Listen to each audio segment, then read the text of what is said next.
Who created the Pony Express Motel? The answer may surprise you. But before we get into this, I have a confession to make. I have a challenge on my hands. You, fine viewer, have come all the way through YouTube land to see a video about an old motel. Well, it's on me to make this interesting and to hold your attention for a few minutes. And I am up to the challenge because this is no ordinary motel. So hang with me, I promise you'll learn something, and let's see how I do.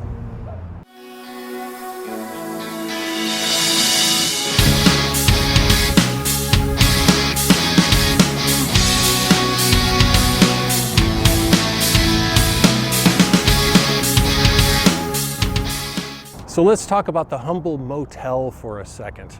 In post-World War II America and into the 1950s, the automobile became the preferred mode of transportation, and there just weren't the roadside amenities that we're accustomed to today. Even camping was a viable alternative to staying in expensive hotels. And then some enterprising individuals introduced what was called the auto court, and this catered to the automobile traveler and allowed somebody to park next to their room.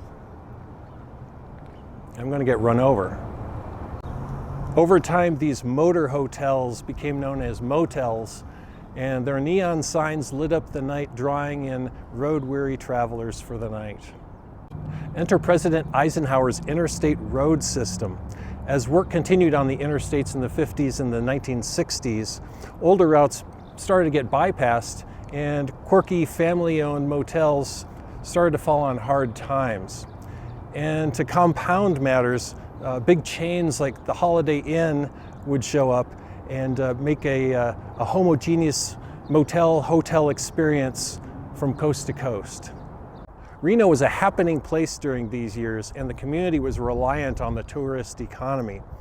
Reno had a lot of motels back then, a lot. And they stretched from outside the city limits on your way in, and there were many within the city limits.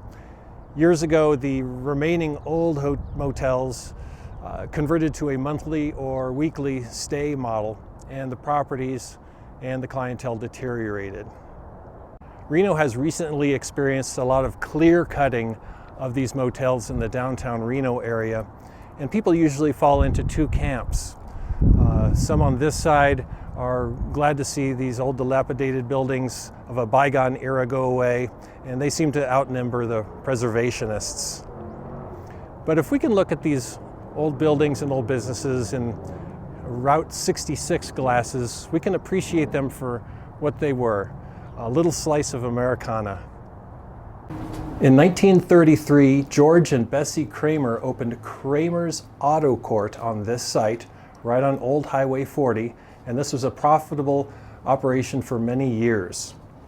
In 1951, Raymond I. Pappy Smith, the general manager and the boss at Harold's Club, purchased the property because he needed accommodations for his customers at Harold's Club, and it just was not feasible to build a hotel at the limited space that they had on Virginia Street.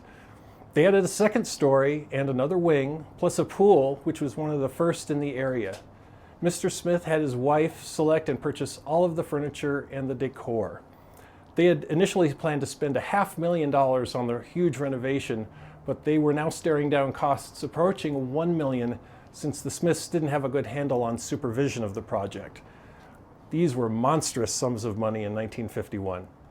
Pappy hired a gentleman named Les Kofod, who got the project in line, and they were fully open in the fall of 1952 after an open house and a speech by Pappy Smith. Pappy Smith wanted to offer affordable prices with the best rooms in town, so they started with 88 rooms priced at $5 for 2 people in a double. While prices did raise a little bit over the years, they always ran a profitable operation.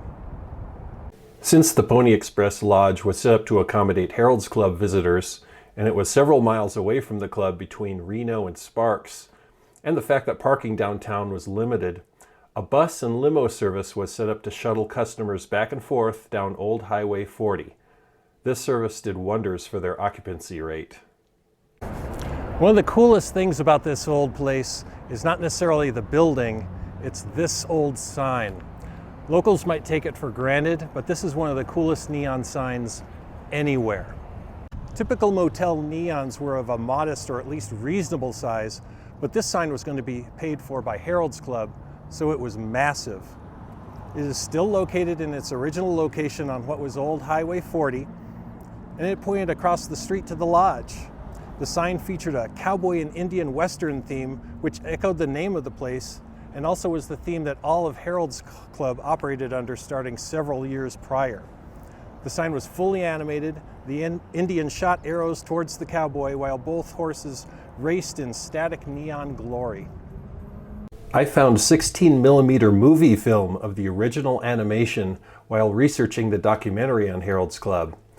It originally sported the Harold's name, and that was changed to Kashmiri, who was the owner in the 1980s. The original sign also mentions the large trailer park that Harold's owned next door. It's still a treasure that continues to decorate what was old Highway 40.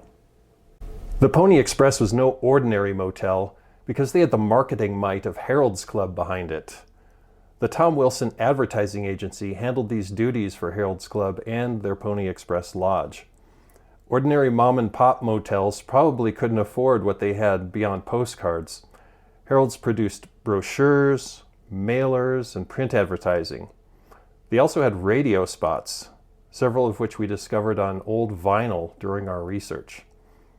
We also found this sequence among the 16mm motion picture films created by the Wilson Agency.